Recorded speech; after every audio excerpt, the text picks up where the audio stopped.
Alors moi j'avais 5 ans, je voulais déjà sauver tout ce que je voyais en ruine autour de chez moi. Et ce château, je l'ai toujours vu à moitié ruiné. C'est un vrai petit bijou, hein. Il me dit mais il faut pas laisser s'écrouler ça, il faut faire quelque chose. Cet homme passe sa vie à sauver le patrimoine français. Il est bénévole à la Fondation du patrimoine et sa mission est simple, aider à restaurer tous les beaux édifices de sa région. C'est à la fois un ancien château au XVIIIe siècle, et puis c'est devenu par transformation une maison de maître de forge au 19e siècle. Ça raconte un peu toute l'histoire du département qui a connu l'épopée du fer. Les entrées de métro de Paris, elles étaient fondues ici. Alors moi, ce qui m'a motivé, c'est d'avoir la possibilité d'agir pour rendre plus beau le territoire au quotidien. Alors moi, je suis le délégué départemental de la Fondation du patrimoine pour le département de la Haute-Marne. Donc là, on est évidemment à l'intérieur du château. On est probablement dans une des plus belles pièces. Il suffit de regarder d'un coup d'œil. On voit que là où il y a eu des percements d'eau, on a des dégâts considérables qui auraient pu carrément faire chuter complètement à terme la structure et les décors. Comme beaucoup, il était un peu en péril et il a été retenu en site emblématique au titre de la mission patrimoine portée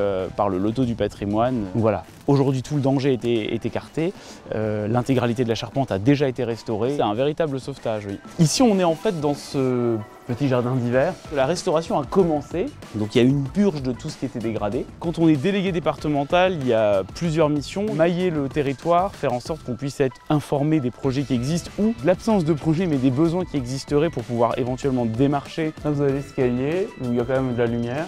En heure de bénévolat, c'est entre 5 et 20 heures par semaine, ça dépend des semaines. Les délégués départementaux, de fait, ont une charge de travail sur l'intégralité du territoire et sur les sujets variés, donc ils peuvent être amenés à faire aussi bien de l'administratif que du déplacement, que des inaugurations, que des discours. Et bien là, on est au sommet du château, ou presque, puisqu'on est dans les toitures, et là, on a la couverture en ardoise qui est en cours sur des parties assez techniques, hein. Les projets, ils ont des durées de vie de 2 à 5 ans, donc c'est assez variable. Je pense qu'on a entre 50 et 60 projets qui sont suivis en permanence.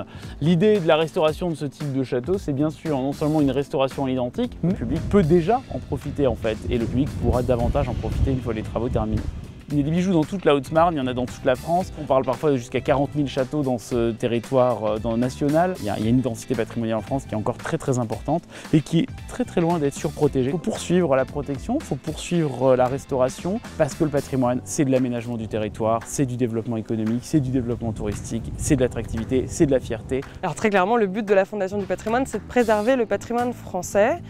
C'est une cause nationale, ça nous tient tous énormément à cœur. Les profils des bénévoles sont extrêmement divers. On a des profils comme Anthony, donc des personnes encore en activité, plutôt jeunes, qui ont l'habitude de l'urbanisme, par exemple. Mais on a également des personnes qui sont des jeunes retraités. Il y a des projets qui sont sur des intercommunalités qui, pour le moment, ne sont pas encore pourvus en bénévoles. En tant que bénévole à la Fondation, du coup, ça fait 16 ans presque, oui. Même si vous n'y connaissez d'ailleurs rien, si vous êtes juste un peu sensible, mettez un premier pied puis rejoignez nos équipes à la Fondation et devenez bénévole. Rejoignez-nous parce qu'on est une équipe dans tous nos départements et partout en France, extrêmement soudée. On est vraiment une entité bienveillante qui fait pour la préservation du patrimoine en France et il y en faut encore aujourd'hui.